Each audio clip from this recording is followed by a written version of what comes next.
आप देख रहे हैं सत्य ओंकार। मैं आपके साथ सत्यपाल। मेरे साथ हैं अभिलाष नागर जी, जो यूथ कांग्रेस के अध्यक्ष हैं और आज बैठे हैं अग्निपथ को लेकर के। जो एक गांधीवादी आंदोलन यहाँ चल रहा है उसको लेकर बैठे हैं।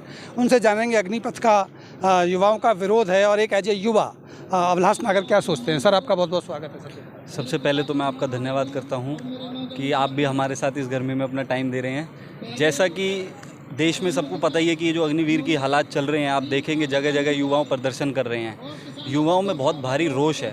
रोष का कारण ये है कि जो युवा 18 साल जब पढ़ाई 12वीं पूरी कर लेता है और फिर वो सड़कों पे आता है, सुबह शाम अपनी प्रैक्टिस करता है, दौड़ लगाता है, पूरी मन से अपने सारी जान लगा के अपनी तैयारी करता है फ़ौज के लिए कि वो 3-4 साल बाद फ़ौज में भर्ती होएगा।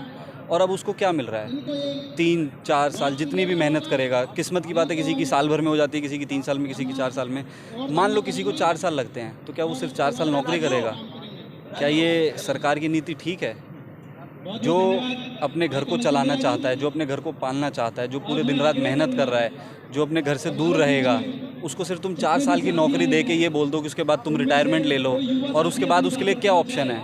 गार्ड की नौकरी करेगा? देखो, जो फ़ौज में नौकरी करके आ गया वो नॉर्मल सी बात है, कॉर्पोरेट ऑफिस में नौकरी नहीं कर सकता। वो 9 to 5 वाला आदमी नहीं है। वो 24 घंटे सरहद पे खड़ा रहा है। उसको तुम ऑफिस में एसी में बैठाओगे, उसको नहीं बनेगी बात। तो ये सरकार जो है, अगर आप देखेंगे कुछ साल पहले अभी इन्होंने किसान के साथ भी ऐसी अन्याय करा था। 3 कृषि कानून लाए थे, काले कानून। राहुल जी ने जब भी कहा था कि इनको ये वापस लेना पड़ेगा, और राहुल जी ने आज भी कहा है कि ये अग्निवीर का इनको जो लॉ लाए हैं इन्हें वापस लेना पड़ेगा। अभिलाष भाई, क्या लगता है आपको कि युवा कांग्रेस की जो ये विरोध है उससे सहमत हो रहा है? कहा यह जा रहा है कि 7 लाख बच्चों ने फार्म भर दिया है। देखिए, फार्म कहाँ भरा है? ऑन रिकॉर्ड बात करिए ना। 7 लाख फार्म कहाँ हैं? अगर 7 लाख फार्म भरे तो आप नौकरी क्यों नहीं दे रहे अब तक? आपको लगता है कि अगर 7 लाख फार्म भरे होते तो जो ये पूरी गोदी मीडिया है, इनके साथ ये जो पूरा एडवर्टीजमेंट करते हैं, वो अब तक रह रही होती?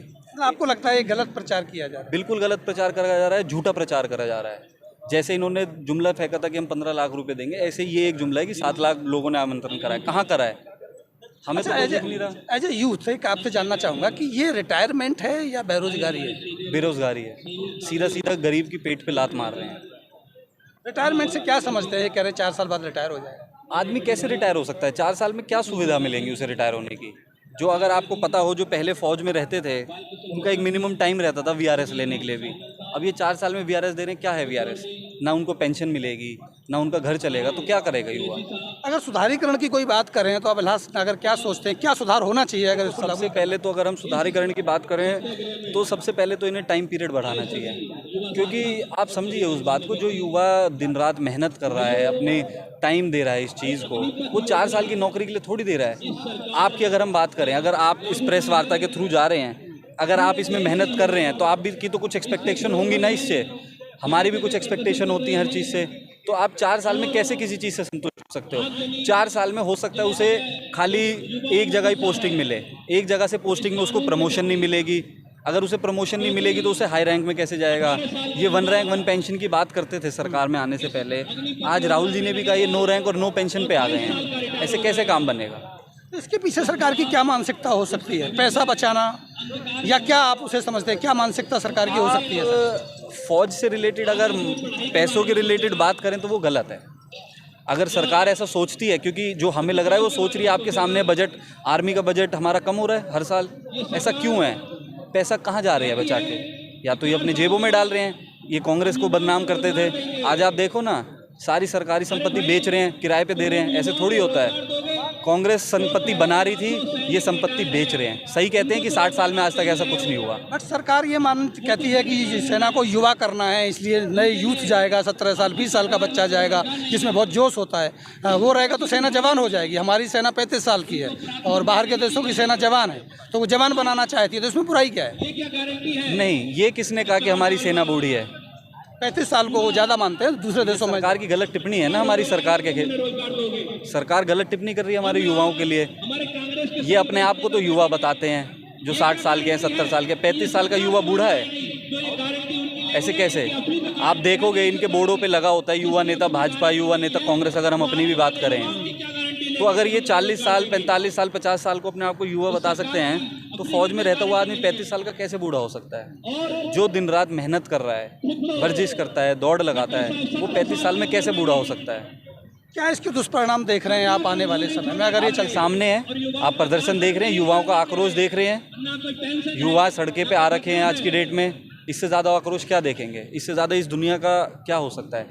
बाहर की सरकार है, बाहर के देश हम पे हंस रहे हैं कि ये कैसी सरकार है जो युवाओं के साथ अन्याय कर रही है। कांग्रेस की अगली रणनीति क्या होने वाली है इसको लेकर के? कांग्रेस की अगली रणनीति जैसे जैसे हमारे ऊपर आदेश आएंगे हमारे हाई कमान के, हम उसको फॉलो करेंगे। बाकी फ़िलहाल की जो रणनीति है वो ये है कि युवाओं को ज़्यादा से ज़्यादा इस मैसेज को पहुंचाया जाए कि इस नीति में क्या विफलताएं हैं, क्योंकि इस नीति में कुछ सफलताएं तो हमें दिख नहीं रही। अगर हम पर्सनली भी बात करें, मैं खुद लॉ ग्रेजुएट हूँ, तो मुझे कुछ सफलता इसमें दिख नहीं रही। विफलताएं हैं वो हम युवाओं को पहुंचाएंगे और युवाओं के साथ आगे खड़े होकर इस सरकार को बोलेंगे कि इस कानून को वापस लो।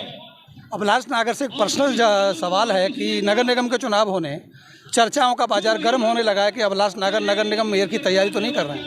नहीं, हम कोई मेयर की तैयारी नहीं कर रहे। हम उस आदमी हैं जो हम उस कैटेगरी से हैं कि हम आगे लोगों को करते हैं। हमारे घर से हमारे पिताजी ऑलरेडी पॉलिटिक्स में एक्टिव हैं, हम यूथ में एक्टिव हैं, तो हम मेयर का चुनाव अभी नहीं लड़ेंगे। चुनाव चिन्ह पे चुनाव लड़ा जाएगा? वो पार्टी का फैसला होगा। अभी तक जो चुनाव हुए हैं उस पर चुनाव चिन्ह पे नहीं लड़े, तो अब देखते हैं क्या रणनीति रहेगी ना अगले दिनों में कि पार्टी चुनाव चिन्ह पे लड़ती है या नहीं। चलिए, बहुत बहुत धन्यवाद। धन्यवाद। तो ये थे मेरे साथ अभिलाष नागर जी, बेबाकी से अपना जवाब दे रहे थे। अच्छी समझ रखते हैं युवाओं के इस अग्निपथ के इस नियम को लेकर के, काफ़ी बातें उन्होंने बेबाकी से रखी हैं। और उन्होंने ये भी स्पष्ट किया है कि नगर निगम उनका मेयर की दावेदारी का कोई इरादा अभी नहीं है। सिंबल पे चुनाव होंगे या नहीं होंगे ये पार्टी का फैसला होगा। लेकिन इस भीषण गर्मी में जो ये माहौल यहाँ दिखाई दे रहा है, कहीं ना कहीं कांग्रेस को जागृत करने का एक बार और मुद्दा मिल गया है, अगर यूँ कहें तो। इस पर हमारी नज़र बनी रहेगी। आप देखते रहिए सत्य ओंकार। कुछ और नए नेताओं और युवाओं के साथ आपकी मुलाकात कराते रहेंगे। अभी लेते हैं इजाज़त। नमस्कार।